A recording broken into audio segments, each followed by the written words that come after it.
Hey girl, I am so happy to have you back listening to the Her Best Self podcast. In today's episode, I'm talking about the best way to jumpstart your journey to experience true and lasting freedom around food and controlling your body. Why do some people find freedom from this debilitating disease and some never do? Well, in today's episode, we are going to break down one exercise that I feel is going to be something super helpful to find more clarity as you start that process of your best self. And so today we're going to talk about the number one thing that you can do today when you don't know the first step to take. Listen in today, friend. It's going to be a good one.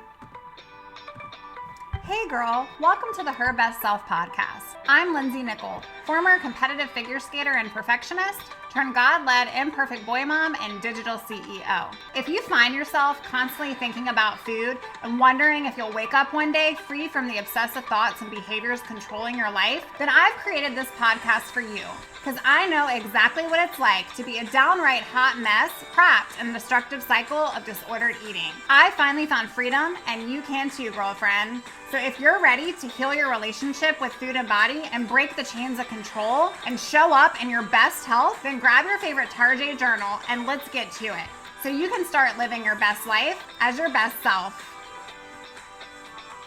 Hey girl, as I've learned and witnessed in my own journey and coaching others through exactly what it takes to find freedom from disordered eating, a pattern has been coming up and a question has kept popping up regularly.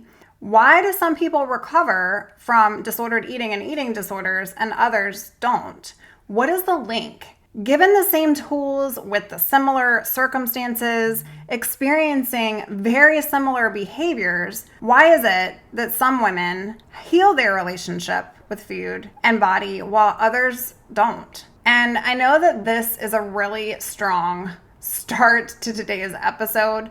We are going to be discussing the best way to jumpstart your journey to food freedom today. But I truly wanted to talk about this because I used to believe that some women just wanted it more than others. I used to believe that in order to fully recover from this illness, that you just had to want it. And if you didn't have it in you to want it and your willpower wasn't strong enough, it was exactly like what it took to become eating disordered, right? That same willpower within your soul. I used to believe that if your willpower to live wasn't strong enough, then you would just be that statistic. And I used to label it as such. And that is, first, not true. But second, I sat with that. And again, after my own recovery journey and after partnering with so many women, so many of you, I thought about this. You can want something so badly. You can want something more than anything, but it doesn't make it happen for you, right? I mean, you can want to be a millionaire. You can want to, graduate first in your class. You can want to find a partner in life to live and spend your life with. You can want your kids to be successful and kind, and you can want to find freedom from an eating disorder. But the want alone isn't going to make it so. I truly used to believe that the women in my support community, in the treatment center I was at, just didn't want it enough. And that's why some people were okay and some people dealt with this forever.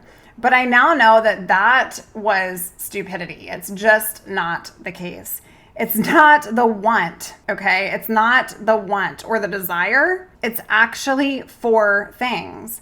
It's so much larger than the want or the desire. This is extremely important because there is nearly 1 death every hour, every 52 minutes, according to ANAD, that is because of a result of complications from an eating disorder. And I wanted to stress this topic today because some people want it so badly. You may be finding yourself there right now. You may be wanting freedom, wanting escape, wanting to break these chains so badly, but you don't have that next piece of the puzzle. What is that piece?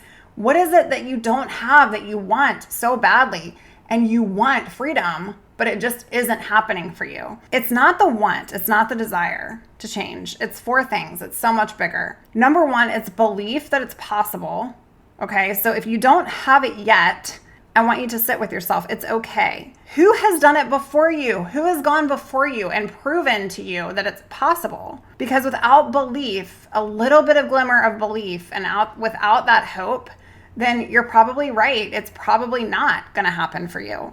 But you just need proof. Sister, what else have you overcome? There's so much in life you've overcome. I want you to take your want and desire for change, and I want you to tie it to something in the past that you've already overcome.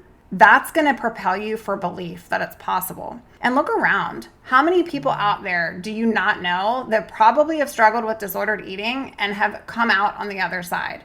I being one of them. I'm proof it's possible. Number 2 is action to make it so. I used to believe, again, that some women just wanted it more than others, but the key thing here, the link here, is the action behind the want and the desire. And sometimes it's going to feel like mechanical action. Sometimes you're going to be sitting there and you're not going to want to eat, but you know you want freedom. And so you're doing what you need to do for that outcome. The next is choice and commitment, greater than you to make the change. Girl, there were days that I just wanted to hide underneath a rock, not eat a thing, not come out, not be here. I just didn't care. I was done. I didn't care. The struggle and the pain of staying the same was also extremely debilitating, but so was the unknown, the fact of not knowing where I was going and if I was going to be okay. But I had a commitment that was larger than me. I was doing it for something bigger than me. And I knew that in order to make the change, it would have to be bigger than me because I wasn't going to be able to do it just for me. And so that's where my faith came in, and that was a huge driver of my story and my recovery. But I want you to get really clear on your commitment, your choice. It's not just the want and the desire. You can want it all day long, but if you're not tying that to something that's larger than you, you're going to stay here. And then lastly is your vision to keep going. I've talked about this frequently within a lot of the episodes, but motivation's a feeling, sis. It's just a feeling, and feelings are fleeting. And in order to keep going, when you don't want to keep going, it's important to focus on where you're headed. Because like I share in episode 41, this is your life. You can grant yourself grace and create the very best version of it. And you can follow that episode, go back and listen to it. That episode shares the 4 steps to shift your energy and reclaim your freedom focus. You can come out on the other side of this.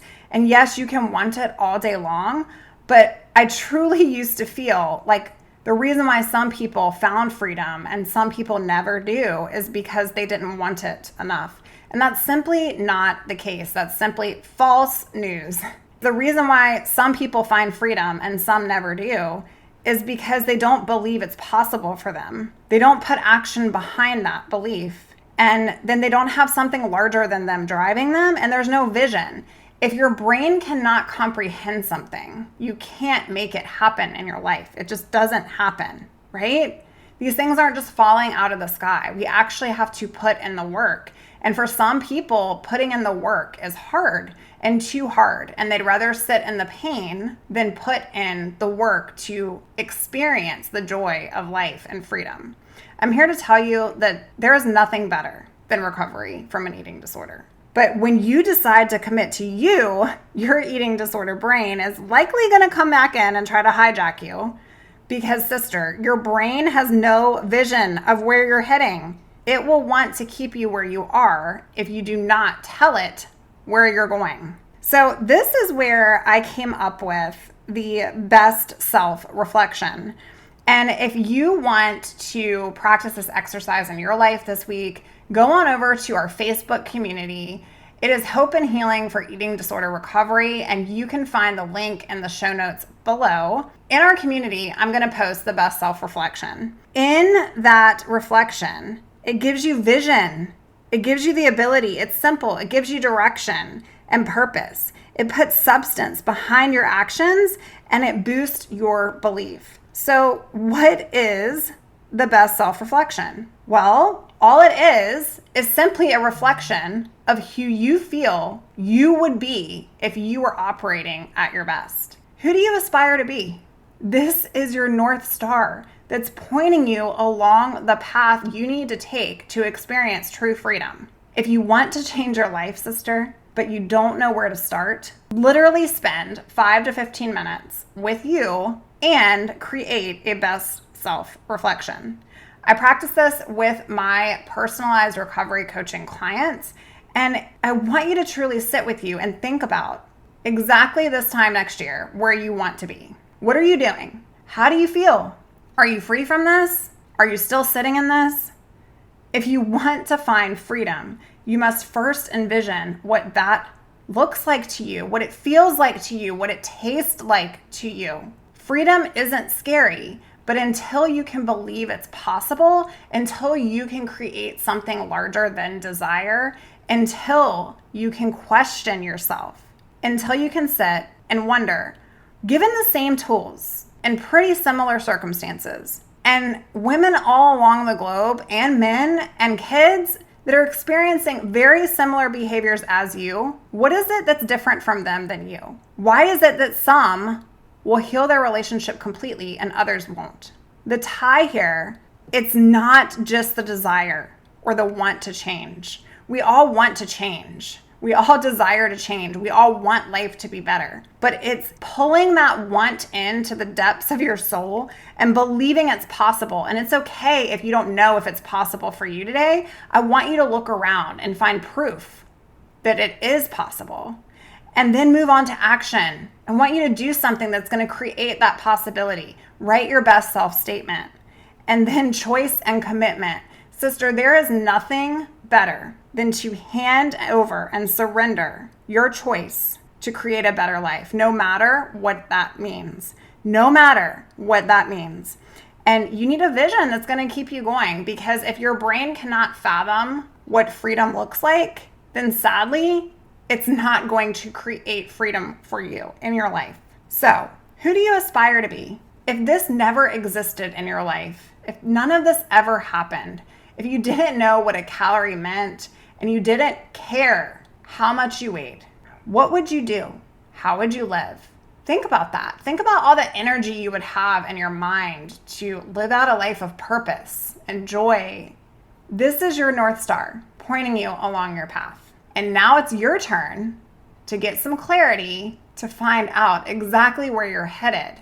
I want you to go over to our private Facebook community. I'm going to post it there today. The best self-reflection is available for you. Spend a couple minutes there, and I want you to share. I want you to share your best self-reflection. You're going to love this exercise. It's going to give you some clarity. It's going to give you a little bit of that empowerment that you need. It's more than want. It's more than desire. Over time, I knew that it was more than just want. I knew that the women around me that were recovering with me actually applied what they wanted by believing it was possible, by seeing that belief in other people, by literally surrendering and taking action to make it so, and creating a vision that was so much larger than them.